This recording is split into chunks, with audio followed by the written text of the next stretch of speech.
In this video, I'm going to be doing a basic installation and configuration of a Rocket Lake system. That system is going to comprise of the Intel Core i5-11600K, an ASUS Z590M-PLUS Micro ATX motherboard, an ADATA XPG 8200 Pro 2TB NVMe solid-state drive, an EVGA 650-watt gold certified power supply, 32 gigabytes of Team Group CAS latency 16, 3200 megahertz memory.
Here's the bottom of the test bench.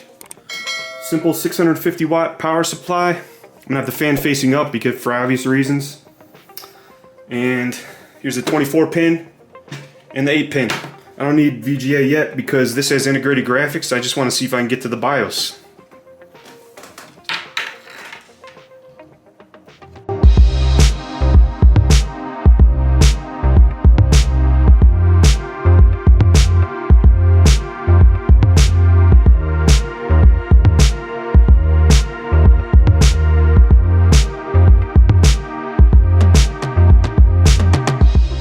So now that I have all the internal components fully assembled, I'm going to just turn the system on and see if I can get to the BIOS splash screen.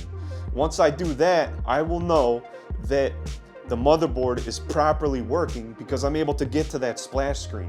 And on that splash screen, you're going to notice that it's listing the i5-11600K. I'm also seeing all 32 gigabytes of memory checking in. And on the bottom, you'll also see the NVMe drive, the ADATA NVMe drive checking in. All right, let's hit, what does it say to do, F1?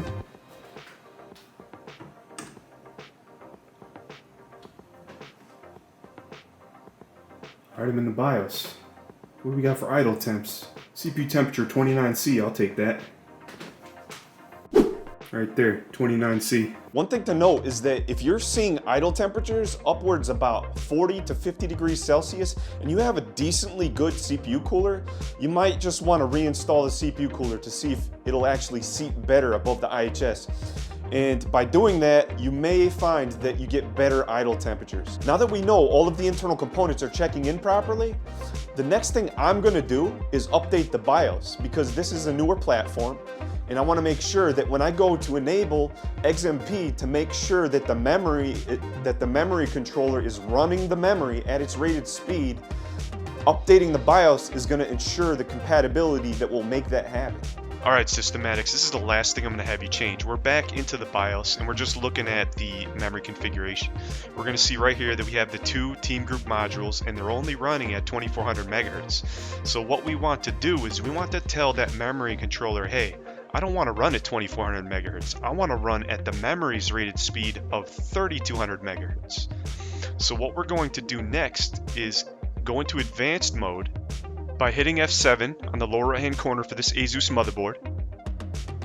And then we want to tab over to AI Tweaker because that's where all the fun overclocking stuff happens. And that's exactly what we're doing. We're overclocking we're telling the memory controller to overclock a little bit to run the memory controller and run the memory at its rated speed of 3200 megahertz.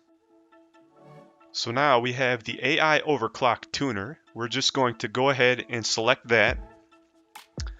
And we are going to cursor down to the XMP1 profile. And what that's going to do is that's going to run the memory at the 3200 megahertz, which is the rated speed for that memory kit. If you made it this far into the video, I just want to thank you for watching. And if you got any value out of this video, go ahead and let me know by dropping a like. It actually helps out the channel tremendously. And if you'd like to find out more about all these internal components used, go ahead and check out the affiliate links in the description below. As always, subscribe for new and upcoming content, and I will see you in the next video.